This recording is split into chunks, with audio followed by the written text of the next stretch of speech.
তো welcome to নেটভার্সিটি। আজকে আলোচনা করব মাইকেল মধুসূদন দত্ত সম্পর্কে, যিনি বাংলা সাহিত্যের এক উজ্জ্বলতম নক্ষত্র ছিলেন এবং যাকে আধুনিকতার পথিকৃৎ বলা হয়, অর্থাৎ আধুনিকতার এক যুগসূত্র এনে দিয়েছেন এই মাইকেল মধুসূদন দত্ত। তো আপনারা যারা টিআরবিটি ত্রিপুরা টেট এক্সপিরিয়েন্স রয়েছেন, এসটিজিটি এবং টেট 2, তাদের জন্য অবশ্যই এটা হেল্পফুল হতে পারে, কেননা বাংলা সাহিত্যে মাইকেল মধুসূদন দত্তের একটা টপিক রয়েছে, সেখানে এসটিজিটিতে রয়েছে এবং টেট 2তে রয়েছে। তো আজকে আলোচনা করব মাইকেল মধুসূদন সম্পর্কে এবং ওনার জন্ম থেকে শুরু করে কর্মজীবন, বাংলা সাহিত্যে অবদান, এছাড়াও ইংরাজি সাহিত্যের চর্চা, এছাড়াও ব্যক্তিগত জীবন সম্পূর্ণ আলোচনা করবেন। তো চলুন শুরু করা যাক।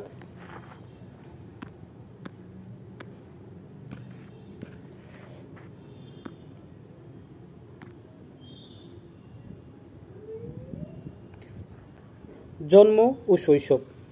মধুসূদন দত্ত 1800 সালের 25শে জানুয়ারি তৎকালীন যশোর জেলার সাগরদাড়ি গ্রামে জন্মগ্রহণ করেন। তার পিতা ছিলেন জমিদার রাজনারায়ণ দত্ত এবং মাতা ছিলেন জাহ্নবী দেবী।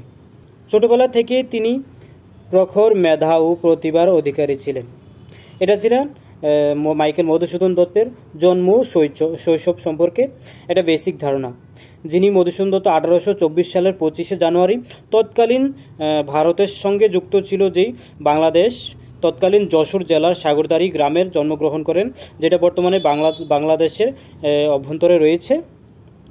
এবং মাইকেল মধুসূদন দত্ত ছিলেন একজন আপনার কায়স্থ পরিবারের, এবং ওনার পিতা কিন্তু মোটামুটি ধনশালী ছিলেন। উনি কোনো দরিদ্র বংশে জন্মগ্রহণ করেননি এবং যার কারণেই শৈশব থেকেই কিন্তু মধুসূদন দত্তকে ভালো শিক্ষা দেওয়ার চেষ্টা করেছেন, যেহেতু উনিও ছিলেন খুবই মেধাবী ও প্রতিভাবান, যার জন্য তার শিক্ষায় কোনো ত্রুটি রাখা হয়নি। ঠিক আছে। তারপর প্রাথমিক শিক্ষা। মধুসূদনের ছেলেবেলা কেটেছিল তার জন্মস্থান সাগরদাড়িতে। তার মাতা জাহ্নবী দেবী তাকে রামায়ণ, মহাভারত এবং হিন্দু পৌরাণিক কাহিনীর সঙ্গে পরিচয় করিয়ে দিয়েছিলেন। অর্থাৎ প্রাথমিক পর্যায়ে তিনি তার মার কাছ থেকেই মহাভারত, রামায়ণ এবং হিন্দু পৌরাণিক কাহিনীর সঙ্গে পরিচিত করেছিলেন। ঠিক আছে। সাগরদাড়ির পাশের গ্রামের শেখপুরা মসজিদের বিদান ইমাম মুফতি লুৎফুল হকের কাছে তিনি বাল্যকালে বাংলা, ফার্সি ও আরবি শিক্ষা করেন। অর্থাৎ এই পয়েন্টটা কিন্তু আপনার অনেকটা ইম্পর্টেন্ট রয়েছে। তিনি তার বাল্যকালে যে বাংলা, ফার্সি, আরবি শিক্ষা সেটা করেছিলেন তোমার সাগরদাড়ির পাশেরই একটা গ্রাম ছিল শেখপুরা মসজিদের বিদান ইমাম মুফতি লুৎফুল হকের কাছে তিনি বাল্যকালে বাংলা, ফার্সি ও আরবি শিক্ষা করেন। ঠিক আছে। অর্থাৎ এখান থেকে ওনার যে বাংলা সাহিত্যের নয়, বাংলার যে বাংলা ভাষা সম্পর্কে সাধারণ ধারণা, বাংলা ভাষার শিক্ষা উনি গ্রহণ করেছিলেন। ঠিক আছে। তারপর কলকাতায় আগমন ও হিন্দু কলেজ। 13 বছর বয়সে মধুসূদন কলকাতায় আসেন। স্থায়ী একটি স্কুলে কিছুদিন পড়ার পর তিনি হিন্দু কলেজে, বর্তমানে প্রেসিডেন্সি বিশ্ববিদ্যালয়ে ভর্তি হন। তিনি একজন অত্যন্ত মেধাবী ছাত্র ছিলেন এবং এখানে তিনি ইংরেজি, বাংলা সাহিত্য, সংস্কৃতি ও ফার্সি ভাষার অধ্যয়ন করেন। কোথা থেকে? সেটি তোমার কলকাতায় হিন্দু কলেজ থেকে, যেটা বর্তমানে প্রেসিডেন্সি বিশ্ববিদ্যালয় নামে পরিচিত। তারপর এখান থেকে তিনি ইংরেজি ভাষা, বাংলা সংস্কৃতি ও বিভিন্ন সংস্কৃত ভাষা, ফার্সি ভাষা অধ্যয়ন করেন হিন্দু কলেজ থেকে। হিন্দু কলেজে তার শিক্ষক ডেভিড লেস্টার রিচার্ডসন তার সাহিত্যিক মননে গভীর প্রভাব ফেলেছিলেন। অর্থাৎ ডেভিড লেস্টার রিচার্ডসন তিনি কিন্তু এই যে মধুসূদনকে মাইকেল মধুসূদন হতে প্রথম অনুপ্রেরণা জাগিয়েছেন। বলতে কিভাবে? তিনি ইংরেজি সাহিত্যের যে প্রভাব সেটা মাইকেল মধুসূদনের অন্তরে জাগিয়েছেন, অর্থাৎ মাইকেল মধুসূদন তার কাছে ইংরেজি সাহিত্যের যে প্রভাবটা এখান থেকেই কিন্তু খুঁজে পেয়েছে। ঠিক আছে, এই সময়ে তার মনে মহাকবি হওয়ার এবং ইংল্যান্ডে যাওয়ার আকাঙ্ক্ষা জন্মায়। অর্থাৎ তার মনোভাব যে ইংরেজি সাহিত্য যদি শেখা যায়, ইংরেজি সাহিত্য যদি রপ্ত করা যায়, তবে তিনি হতে পারবেন একজন মহাকবি। ঠিক আছে, এই ধারণা তাকে ইংরেজি সাহিত্যের প্রতি অনুপ্রাণিত করে এবং এর জন্যই ইংরেজি সাহিত্যের প্রতি তার একটা আকাঙ্ক্ষা অথবা উচ্চ আকাঙ্ক্ষা জন্মিয়েছে। পরবর্তীতে তারপর মাইকেল মধুসূদন দত্ত বলতে যিনি ওই সময় ছিলেন মধুসূদন দত্ত, এই যে মধুসূদন থেকে মাইকেল মধুসূদন হওয়ার পেছনে ছিল একটা অনেক বড় টার্নিং পয়েন্ট বলতে পারবেন, অর্থাৎ খ্রিস্টান ধর্ম গ্রহণ। 1843 সালে মধুসূদন খ্রিস্টান ধর্ম গ্রহণ করেন, যা মূলত একটি অনিচ্ছাকৃত বিবাহ এড়ানোর জন্য ছিল এবং ইউরোপীয় সংস্কৃতির প্রতি তার আকর্ষণও এর একটি কারণ ছিল। অর্থাৎ এক্ষেত্রে নানা মতবাদ থাকতে পারে, তবে সেখানে তৎকালীন হিন্দু সমাজের নানা কুসংস্কারের প্রতি উনি রুখে দাঁড়িয়েছিলেন। এছাড়াও বলা যায় যে খ্রিস্টান ধর্মের প্রতি ওনার একটা ইংরেজি সাহিত্যের সাথে একটা টান আছে। তারপর খ্রিস্টান ধর্ম গ্রহণের পর তিনি হিন্দু কলেজ ছেড়ে শিবপুরে বিশপোষ কলেজে ভর্তি হন। অর্থাৎ মাইকেল মধুসূদন দত্ত এই যে তোমার খ্রিস্টান ধর্ম গ্রহণ করার পর তিনি হিন্দু কলেজ ছেড়ে দিয়েছেন এবং শিবপুরের একটি কলেজ বিশপোষ কলেজে নামে সেখানে ভর্তি হয়েছিলেন। তারপর এখানে তিনি গ্রিক, ল্যাটিন ও সংস্কৃত ভাষার গভীর অধ্যয়ন করেন। অর্থাৎ এই কলেজে গিয়ে তিনি সেখানে গ্রিক, লাতিন ও সংস্কৃত ভাষার গভীর অধ্যয়ন করেন। তার পিতা রাজনারায়ণ দত্ত তাকে ত্যায্য পুত্র ঘোষণা করলেও বিশপোষ কলেজে তার পড়াশোনার জন্য তাকে কিন্তু অনুদান, এখানে একটু মিস্টেক হয়েছে, অর্থাৎ তার পড়াশোনার জন্য তাকে খরচ চালিয়ে গিয়েছিলেন, সেটা কিছুদিনের জন্য।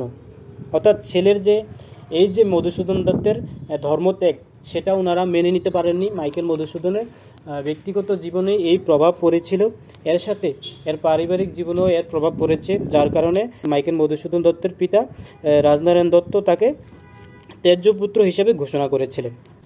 তারপর এ ছিল তার একটা ধর্ম ত্যাগের একটা অধ্যায়। তারপর মাদ্রাস ও শিক্ষকতা। ওই সময়ে তৎকালীন সময়ে তিনি কিন্তু মাদ্রাসে গিয়েছিলেন।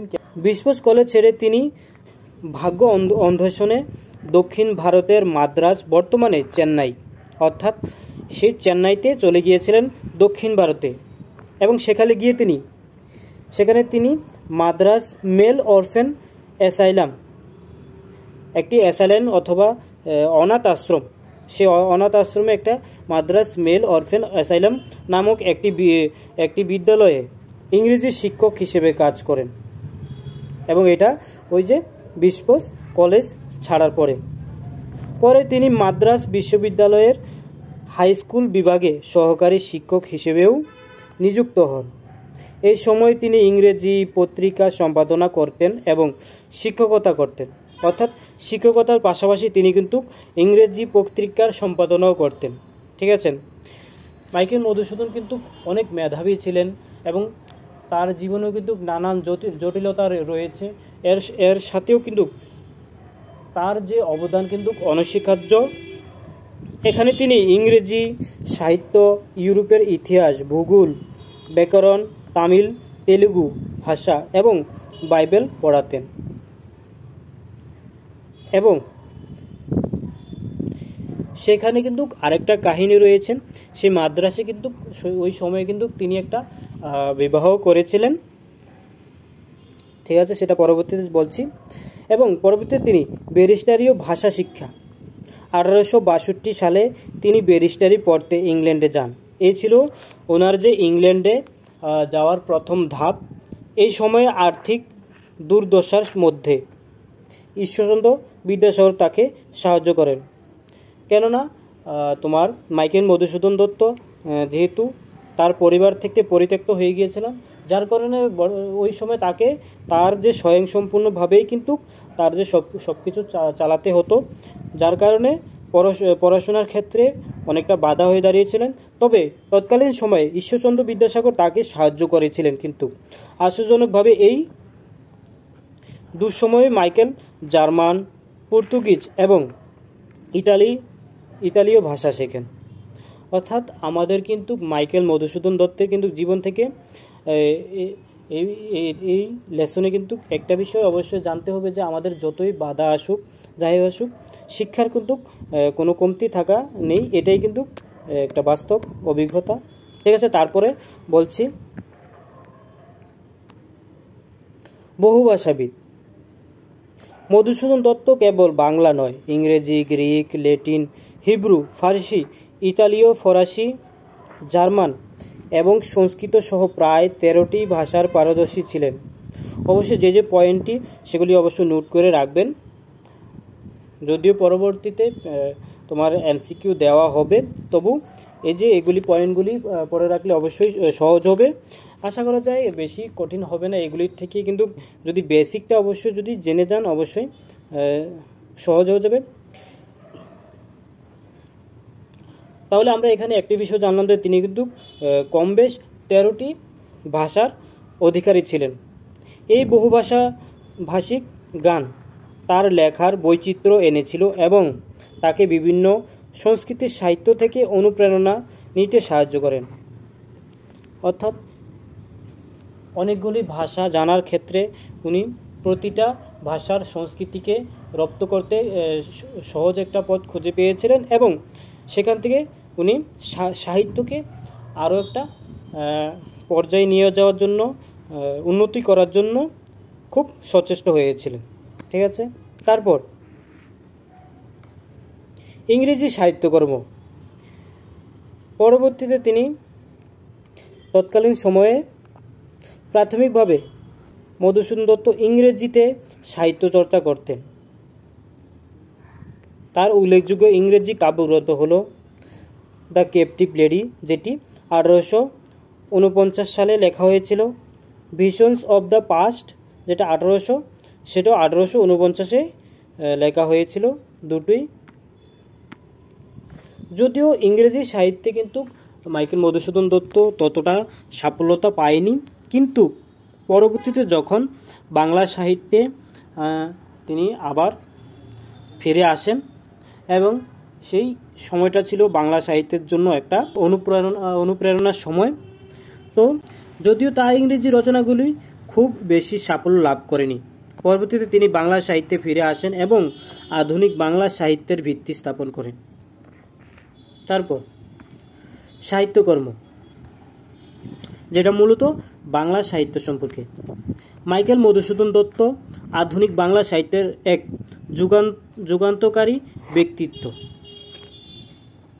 তিনি বাংলা নাটক, প্রহসন, মহাকাব্য এবং সনের জনক হিসেবে পরিচিত।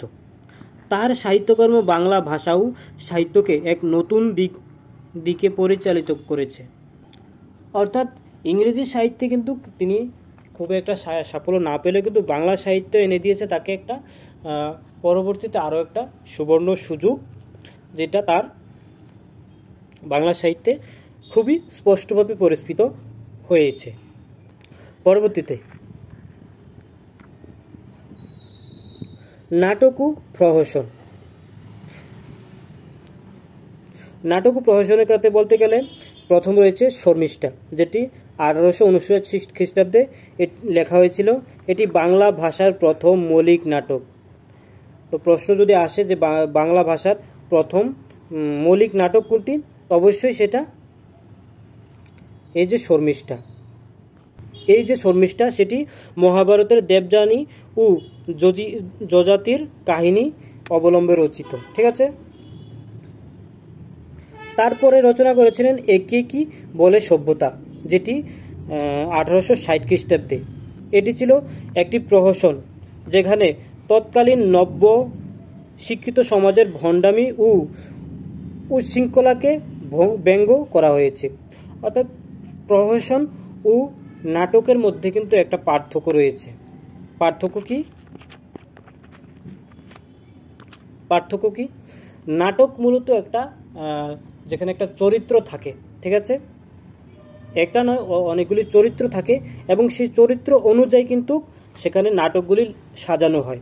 তবে প্রহসন কিন্তু মূলত চরিত্রগুলির সম্পর্কে বলা হয়, ঠিক আছে, যেখানে তোমার কিছুটা কুৎসিতভাবে অথবা ব্যঙ্গভাবে অথবা কিছুটা অন্যরূপভাবে কিন্তু সাজিয়ে সেটা একটা তোমার বিদ্রোহ হিসাবে তুলে ধরা হয়, এটাই হলো প্রহসন। তারপর বুড়ো শালিকের ঘাড়ে রু, সেটাও 1860 সালে রচনা করা হয়েছে।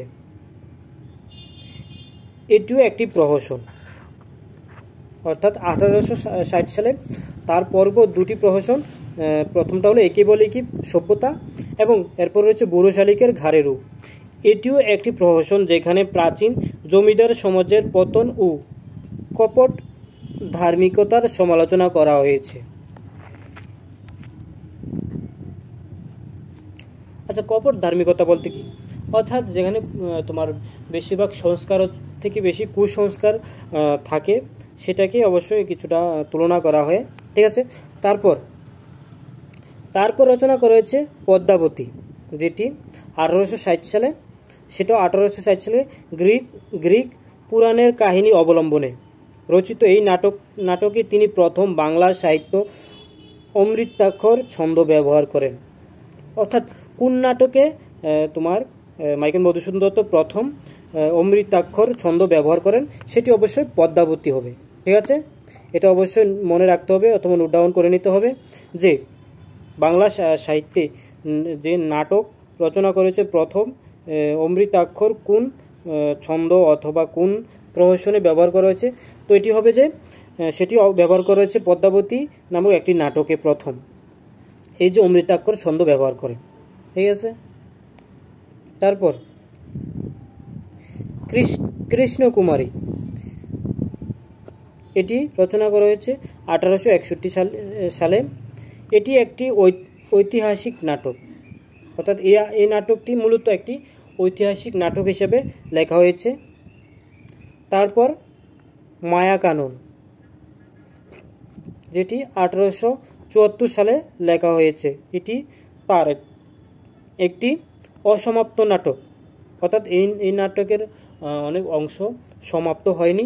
তো প্রশ্ন যদি আসে অথবা আসতে পারবে যে মাইকেল মধুসূদন দত্তের এমন একটি নাটক রয়েছে যেটি অসমাপ্ত হিসাবে রয়েছে, সেটা হবে অবশ্যই মায়াকানন, যেটি 1874 সালে এটি তার একটি অসমাপ্ত নাটক হিসেবে বিবেচনা করা হয়ে থাকে। তারপর এই গেল নাটক ও প্রহসন। তারপরে হলো কাব্য, তিলোত্তমা সম্ভব কাব্য, এটি লেখা হয়েছিল 1860 সালে। এই কাব্যে তিনি প্রথম সার্থকভাবে অমৃতাক্ষর ছন্দ ব্যবহার করেন। প্রথম ব্যবহার করা হয়েছিল সেই তোমার পদ্মাবতীতে, এবং তারপর এই যে অমৃতাক্ষরটি একদম তোমার সার্থকভাবে ব্যবহার করা হয়েছিল তোমার তিলোত্তমা সম্ভব কাব্যে। অর্থাৎ এখানে কিন্তু প্রশ্ন একটু ঘুরিয়ে দিতে পারে যে অমৃতাক্ষর ছন্দটি সার্থকভাবে কোথায় ব্যবহার করা হয়েছিল, তো অবশ্যই সেটা হবে তোমার তিলোত্তমা সম্ভব কাব্যে, যেটি লেখা হয়েছিল 1860 সালে।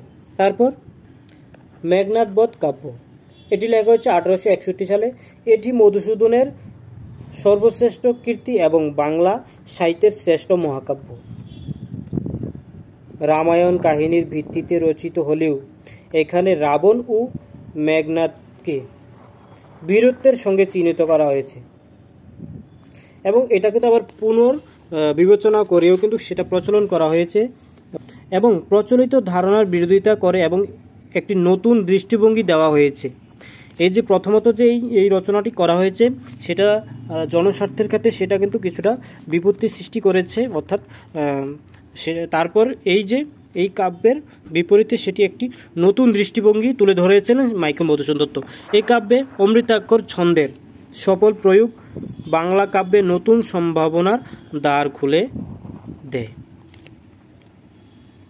তারপর ব্রজাঙ্গনা কাব্য 1861 সালে, এটি রাধাকৃষ্ণ বিষয়ক গীতিকাব্য। অর্থাৎ এই প্রশ্ন আসতে বলে একটি যে রাধাকৃষ্ণ বিষয়ক একটি গীতিকাব্য নাম ব্রজাঙ্গনা, ঠিক আছে, কাব্য। তারপর বীরাঙ্গনা কাব্য 1861 সালে, এটি পত্রকাব্যের সংকলন, যেখানে পৌরাণিক নারীরা তাদের স্বামী বা প্রেমিকদের কাছে চিঠি লিখেছেন। এখানে এত তোমার বিস্তারিত জানার প্রয়োজন নেই, তবে এগুলো একটু মনে রাখলেই হবে। তারপর সনেট, আমরা জানি যে বাংলা সাহিত্যে প্রথম সনেট ব্যবহারকারী হলেন মাইকেল মধুসূদন দত্ত। চতুর্দশপদী কবিতাবলী 1866, মাইকেল মধুসূদন দত্ত বাংলা সাহিত্যের সনেটের প্রবর্তক, অর্থাৎ বাংলা সাহিত্যের সনেটের প্রবর্তক হলেন Michael Madhusudan Dutta. Shakespeare, Milton প্রমুখের দ্বারা অনুপ্রাণিত হয়ে তিনি এই নতুন কাব্যরূপটি বাংলায় প্রবর্তন করেন। অর্থাৎ এখানে প্রশ্ন থাকতে পারে যে মাইকেল মধুসূদন দত্ত এই যে বাংলায় যে সনেট প্রবর্তন করেছে সেটা কাকে দেখে অনুপ্রাণিত হয়েছে, তো অবশ্যই সেটা শেক্সপিয়র অথবা মিল্টন প্রমুখের দ্বারা, যে ইংরেজি সাহিত্যিকদের দ্বারা, ইংরেজি কবি সাহিত্যিকদের দ্বারা অনুপ্রাণিত হয়েই তিনি এই নতুন কাব্যটি বাংলায় প্রবর্তন করেছিলেন। কপোতাক্ষ নদ তার অন্যতম বিখ্যাত সনেট। তাহলে এটা অবশ্যই মনে রাখতে হবে যে মাইকেল মধুসূদন দত্তের বিখ্যাত সনেট কোনটি, সেটা হলো কপোতাক্ষ নদ, তার অন্যতম বিখ্যাত সনেট, ঠিক আছে। তারপর ব্যক্তিগত জীবন, তার ব্যক্তিগত জীবন ছিল বেশ জটিল। তিনি 2 বার বিবাহ করেন।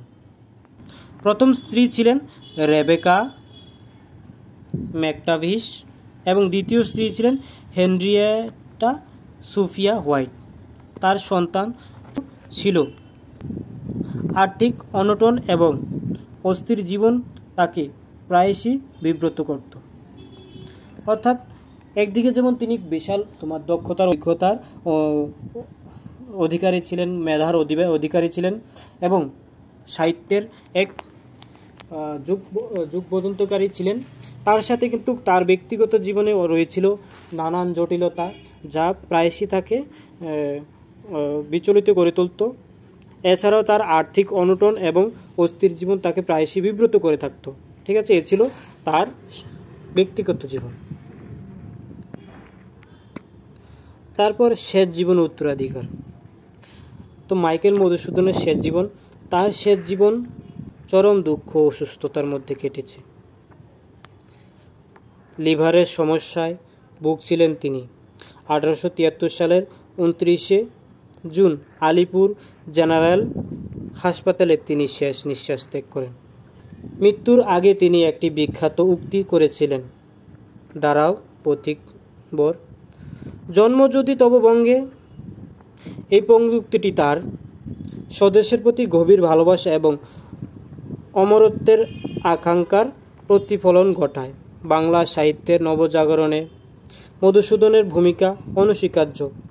তিনি যে নতুন ধারা তৈরি করেছিলেন তা পরবর্তী প্রজন্মে কবি সাহিত্যিকদের জন্য প্রেরণা উৎস হয়ে আছে।